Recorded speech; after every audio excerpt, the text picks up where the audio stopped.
ES News Especial. Oferecimento Restaurante Valentina.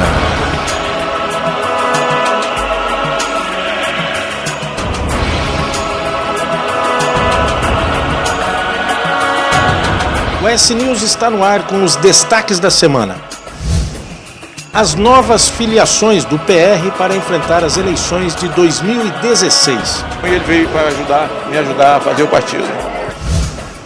Prefeito da Serra assina ficha no Rede Sustentabilidade.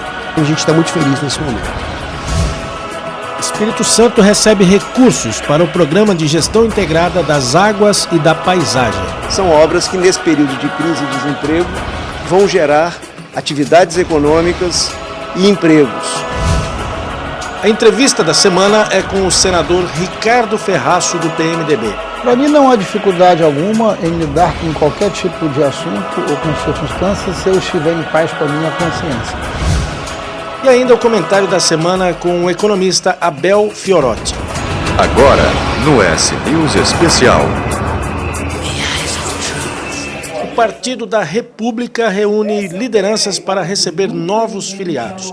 Auditório lotado, militantes de todo o Espírito Santo compareceram à sede do partido para um dia muito especial, dar boas-vindas e testemunhar a assinatura de filiações. Um deles, o ex-deputado Nilton Baiano, chegou anunciando ser pré-candidato a prefeito de Vitória. Eu acabo de me filiar ao PR e estou colocando meu nome à disposição do partido.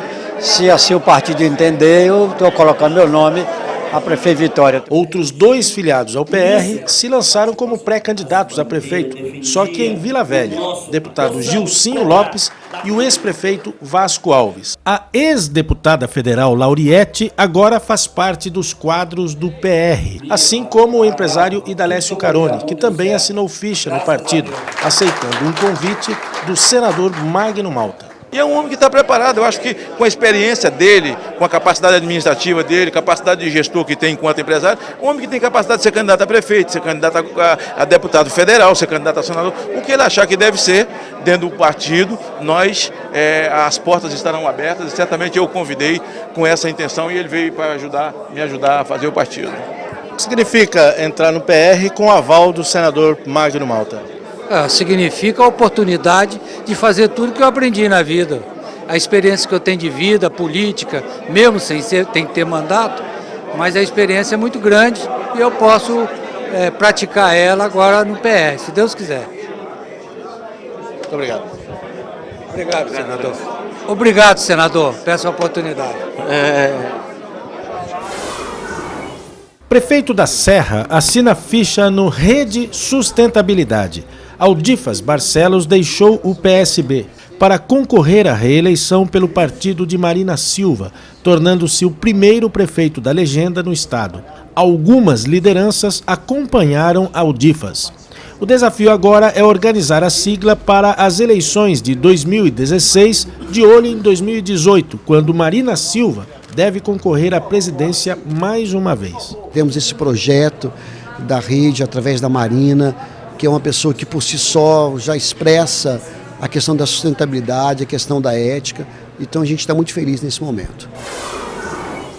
Muito bem, o nosso convidado de hoje, na nossa entrevista especial aqui no ES News Especial, é o senador Ricardo Ferraço. Ele que, embora seja jovem, começou a carreira muito mais jovem ainda como vereador lá na cidade de Cachoeiro, né, senador? Tudo bem? Exatamente, Giovanni. Faz muito tempo, mas parece que foi ontem. Ah, é? Não, mas você foi um vereador muito novo, com 19 anos, né? Eu ingressei na política muito novo, com 19 anos de idade, eu fui vereador lá em Cachoeiro de Itapemirim. E depois fui deputado estadual, fui deputado federal, fui secretário da Agricultura e vice-governador, junto com Paulo Artung, no mandato anterior. E agora nós estamos lá no Senado defendendo e representando o nosso estado, o Espírito Santo, os capixabas. E na última eleição nós conseguimos uma vitória muito forte, né? O que me deu, inclusive, a condição de ser o político mais votado da história do Espírito Santo. Evidentemente que quando você carrega uma votação como essa, eu recebi 1.557.000 votos para o Senado, evidentemente que isso dá muita alegria, mas também dá muita responsabilidade. É por isso que eu tenho procurado e tenho me dedicado muito nesse mandato para honrar os capixabas, de modo que os capixabas possam olhar para o nosso mandato e se sentir representado nesse mandato, em que eu trabalho basicamente duas questões centrais. A primeira delas é defender o Espírito Santo. E a segunda é contribuir e participar do debate nacional, contribuindo com o nosso país, porque é falso, é um equívoco imaginar que o Espírito Santo vai bem se o Brasil for mal. Nós precisamos que o Espírito Santo vá bem, mas quanto melhor for o Brasil, melhor vai o Espírito Santo. Bom, sobre a votação, o senhor teve uma votação, foi um senador com votação de governador, né? Sem qualquer trocadilho nem nada, mas naturalmente isso lá na frente, eu não vou entrar nesse assunto agora porque não é o momento, mas lá na frente talvez seja chamado para discutir a sucessão do governador Paulo Artung. Mas um dos assuntos lá no Senado e na Câmara que vocês estão debatendo muito ultimamente é a questão do ICMS. E há uma reclamação dos prefeitos de que a lógica da distribuição do ICMS ela é muito injusta. Como é que o senhor está vendo essa discussão e o que é possível mudar para tornar essa distribuição menos injusta, se é que é verdade que ela é injusta? Primeiro, com relação ao futuro, se vamos ou não discutir a sucessão do governador Paulo Artung, eu acho que sim, mas penso que os políticos, de uma forma geral, eles precisam se habituar a discutirem as coisas na hora certa e adequada. Eu acho que o nosso país e o nosso Estado está enfrentando tantos desafios, são desafios diferentes. Evidentemente, tudo que nós estamos vendo em nível nacional, todos esses escândalos, todos esses atos delinquentes, sobretudo os atos relacionados à Petrobras, quer dizer, isso tudo se transforma, evidentemente, numa perplexidade e numa enorme frustração para a população brasileira e para todos nós, porque na prática tomaram a Petrobras de assalto e transformaram a Petrobras numa estrutura de favorecimento, de desvio, de corrupção, de patrocínio de campanhas políticas e tudo quanto é tipo de interesse. E na prática a Petrobras, que todos os brasileiros têm por ela uma admiração muito grande, passa por uma dificuldade muito grande. Então a circunstância do Brasil não é a circunstância do nosso Estado. O nosso Estado também, evidentemente, vive desafios, mas são desafios diferentes. E eu penso que o momento é de nós concentrarmos as nossas energias em torno, sabe, do nosso trabalho. Certo. Eu acho que nós estamos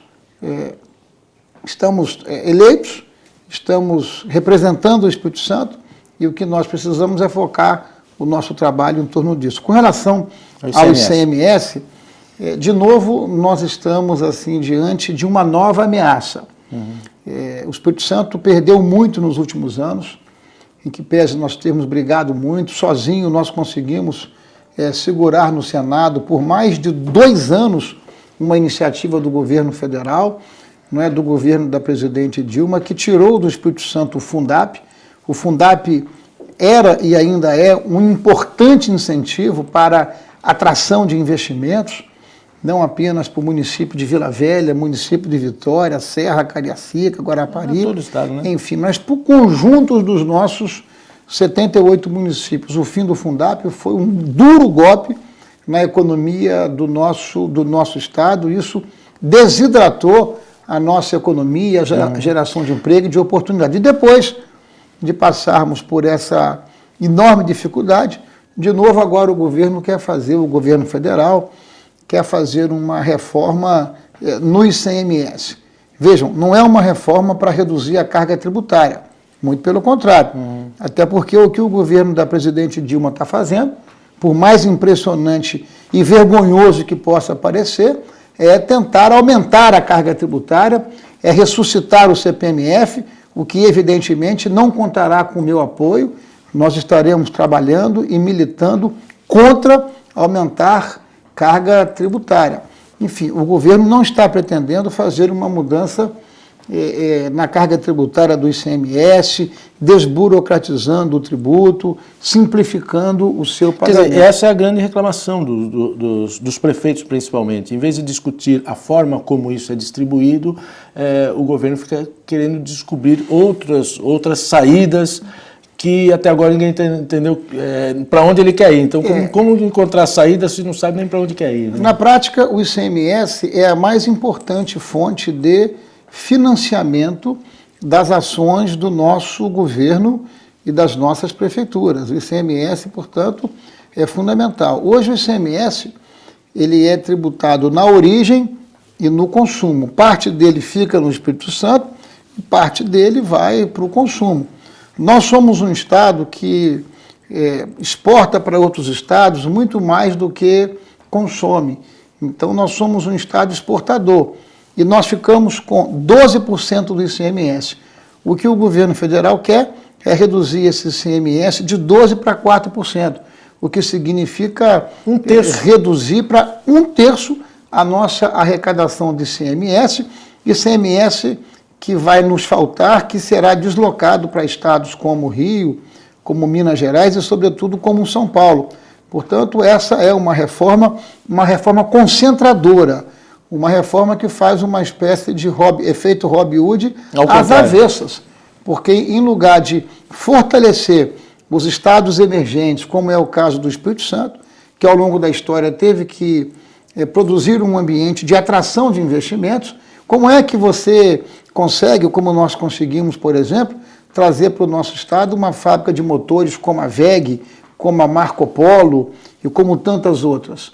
Para fazer isso, nós tivemos que estimular para que esses empreendedores viessem para cá, gerar emprego, trabalho e renda aqui, porque esses produtos, equipamentos, eles são fabricados, mas não são consumidos aqui.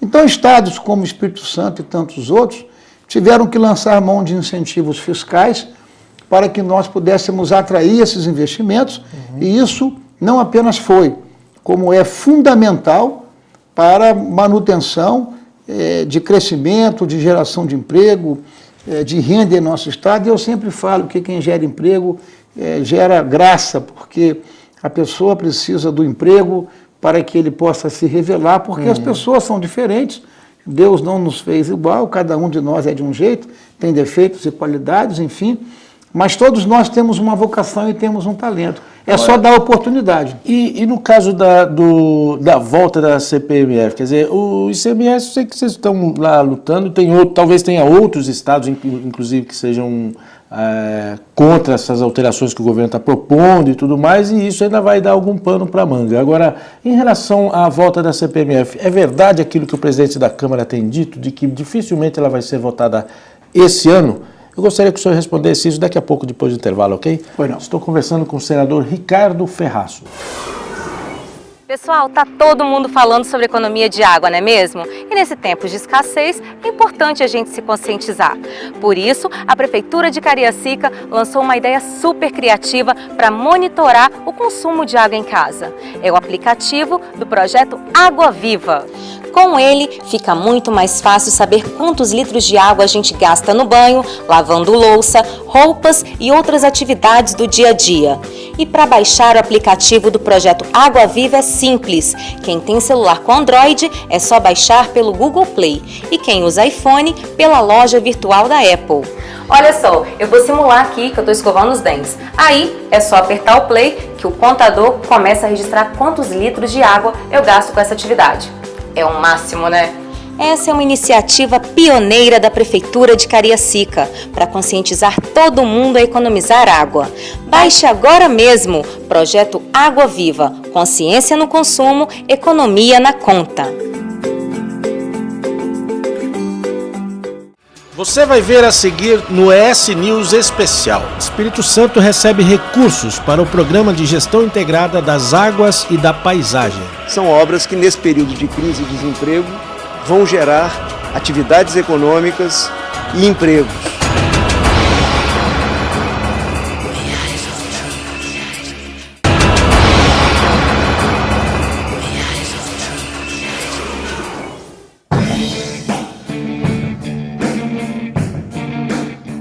A coluna de hoje iremos abordar o atual cenário da economia brasileira. Estamos passando por um momento muito difícil em nossa economia.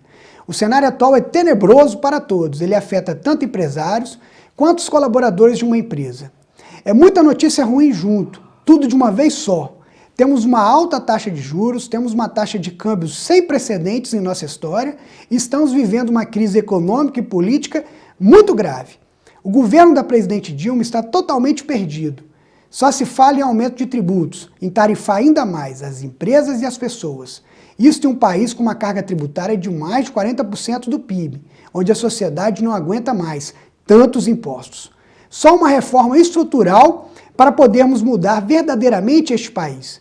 É preciso uma engenharia completa, inclusive no sistema jurídico e institucional no Brasil.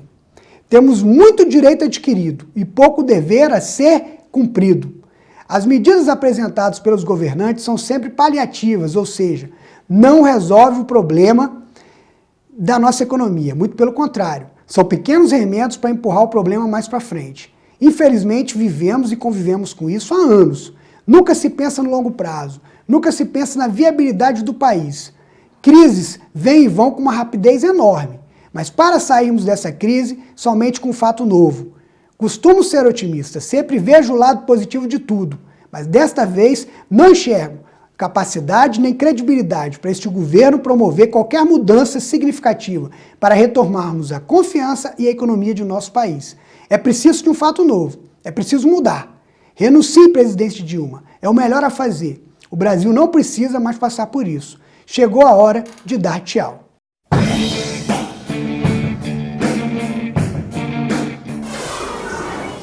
Muito bem, voltamos. Eu estou conversando com o senador Ricardo Ferraço. Eu deixei mais ou menos uma pergunta para esse bloco sobre a questão da CPMF, mas eu queria emendar com uma outra, que é a seguinte. É muito difícil, mesmo sendo o senhor de um partido que é da base do governo, mas a gente sabe que o PMDB, nem todo mundo caminha junto com o governo Dilma.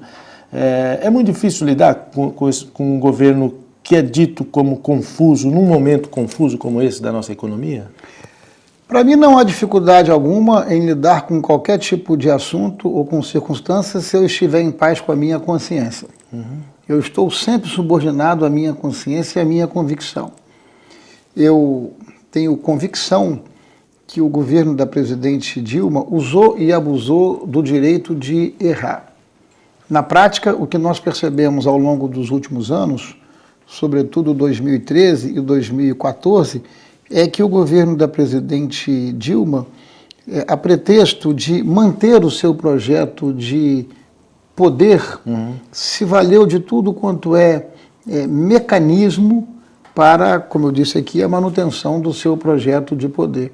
Isso desorganizou as finanças públicas do nosso país de uma forma sem igual. Não há, na história recente do nosso país, um governo que tenha desorganizado tanto as finanças públicas, sobretudo em razão de um propósito que foi a sua reeleição. Na vida, Giovanni, eu estou absolutamente convencido disso. Não vale a pena você, para chegar a algum lugar na vida, se submeter a todo e qualquer tipo de critério.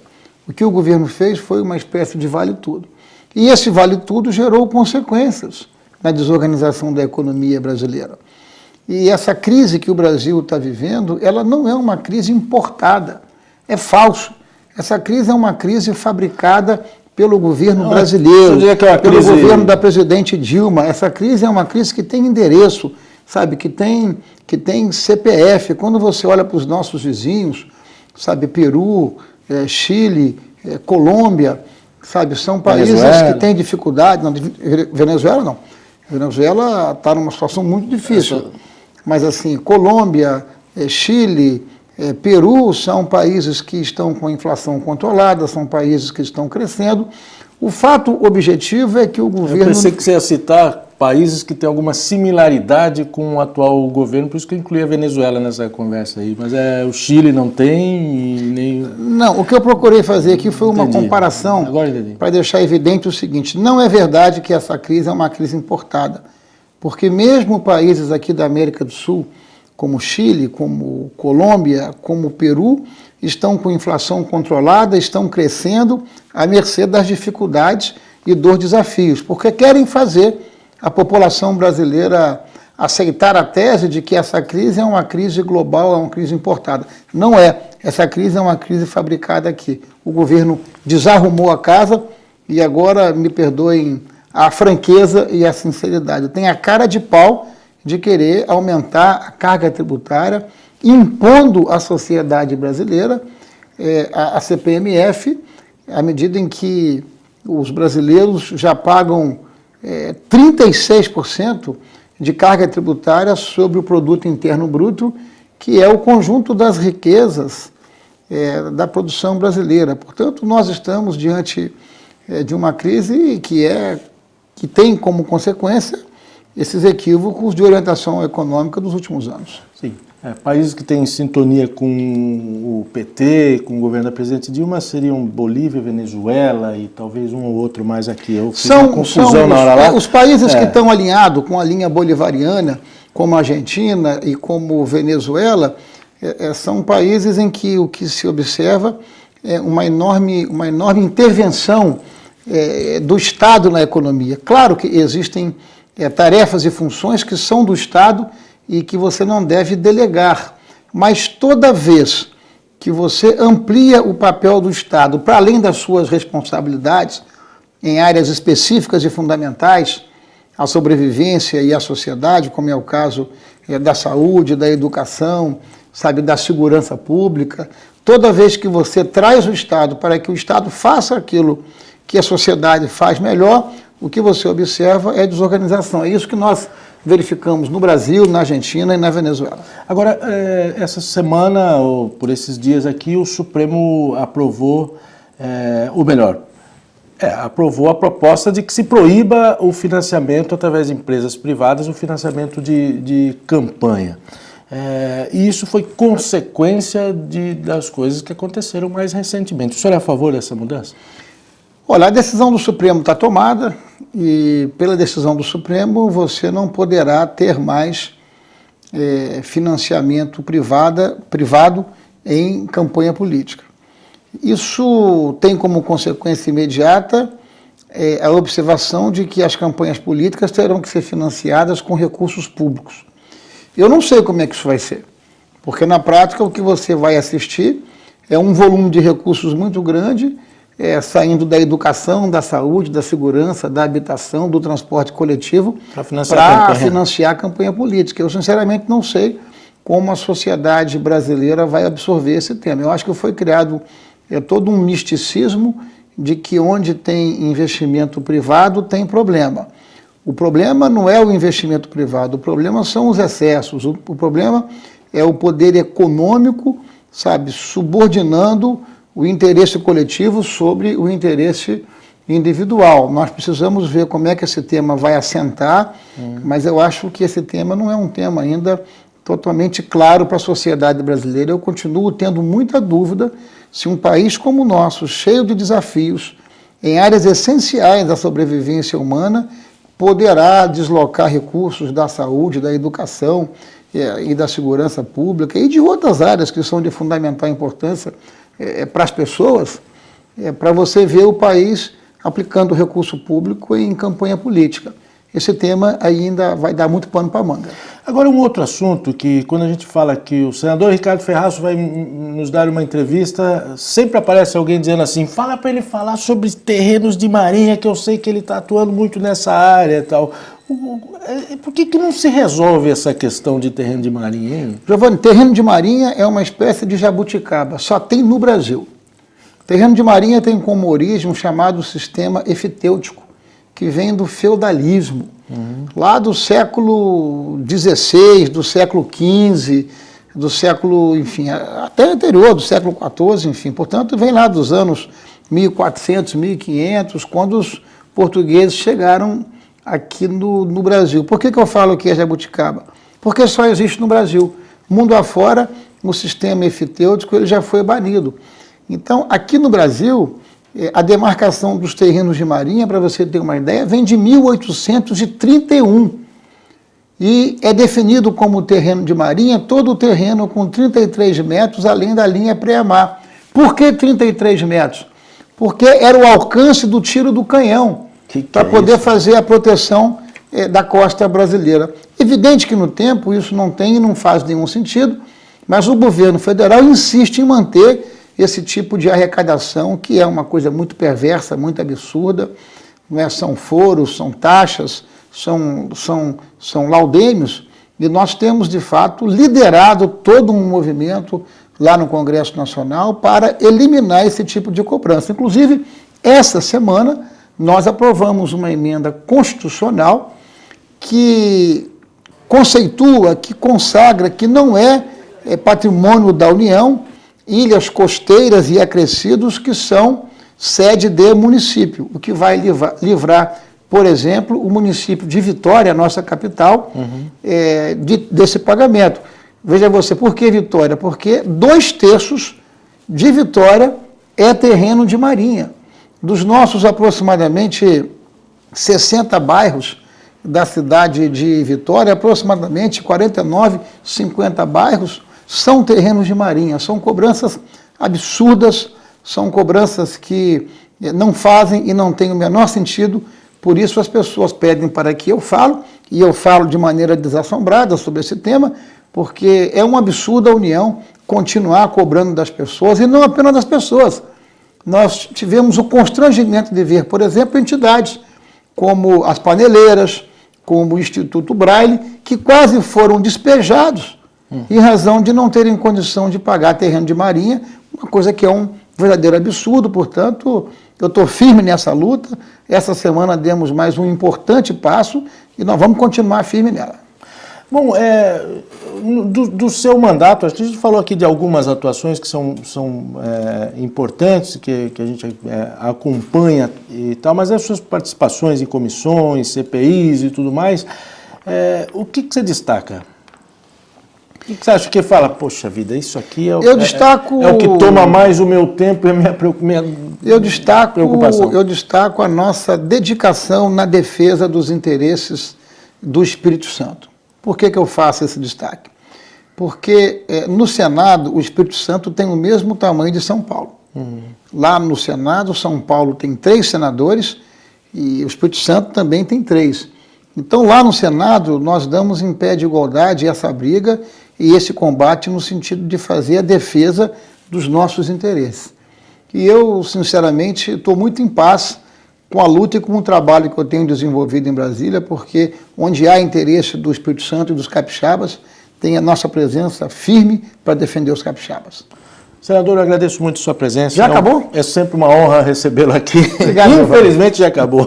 Podemos fazer outros programas, outras entrevistas. Muito obrigado, Giovanni. Porque a gente sabe que tem muito assunto e assuntos bons e úteis para as pessoas que acompanham aqui o nosso programa. Muito obrigado, é sempre uma honra. Eu que agradeço a oportunidade e cumprimento a Rede TV pelo trabalho, pelo jornalismo, enfim, pelo entretenimento que tem proporcionado, enfim, aos brasileiros, mas especialmente a nós capixabas. Muito obrigado.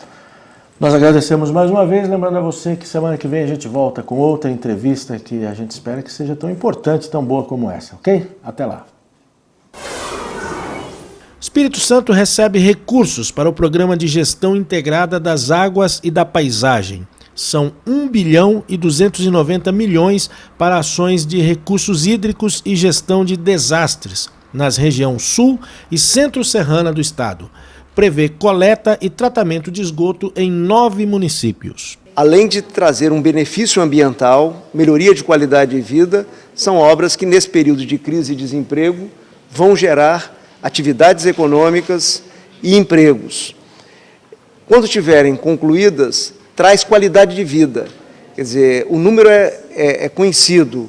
Cada R$1 que você aplica num projeto ambiental como esse, que trata da coleta e tratamento de esgoto, que trata da água tratada que o ser humano usa, que os nossos irmãos e irmãs usam para o seu consumo, cada R$1 você economiza 4 em remédios, unidades de saúde, hospitais, médicos, enfermeiros e assim por diante. Pessoal, tá todo mundo falando sobre economia de água, não é mesmo? E nesse tempo de escassez, é importante a gente se conscientizar. Por isso, a Prefeitura de Cariacica lançou uma ideia super criativa para monitorar o consumo de água em casa. É o aplicativo do projeto Água Viva. Com ele, fica muito mais fácil saber quantos litros de água a gente gasta no banho, lavando louça, roupas e outras atividades do dia a dia. E para baixar o aplicativo do projeto Água Viva é simples. Quem tem celular com Android é só baixar pelo Google Play e quem usa iPhone pela loja virtual da Apple. Olha só, eu vou simular aqui que eu estou escovando os dentes. Aí é só apertar o play que o contador começa a registrar quantos litros de água eu gasto com essa atividade. É o máximo, né? Essa é uma iniciativa pioneira da Prefeitura de Cariacica para conscientizar todo mundo a economizar água. Baixe agora mesmo Projeto Água Viva. Consciência no consumo, economia na conta.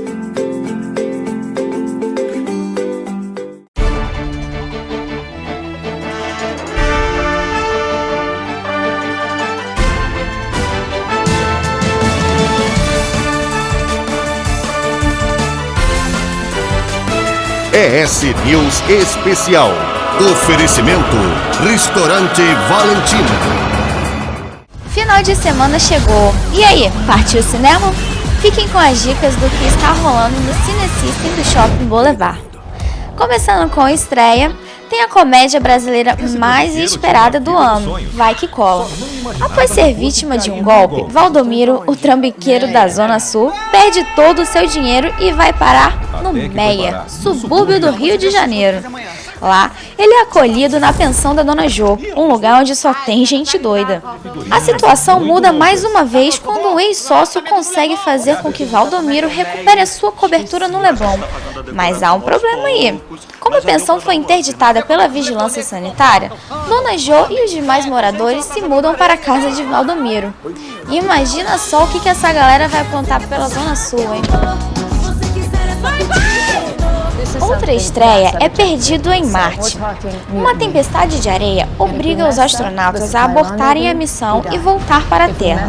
Em meio à fuga, Mark Whitney é atingido por um destroço e dado como morto, sendo deixado para trás pela sua tripulação.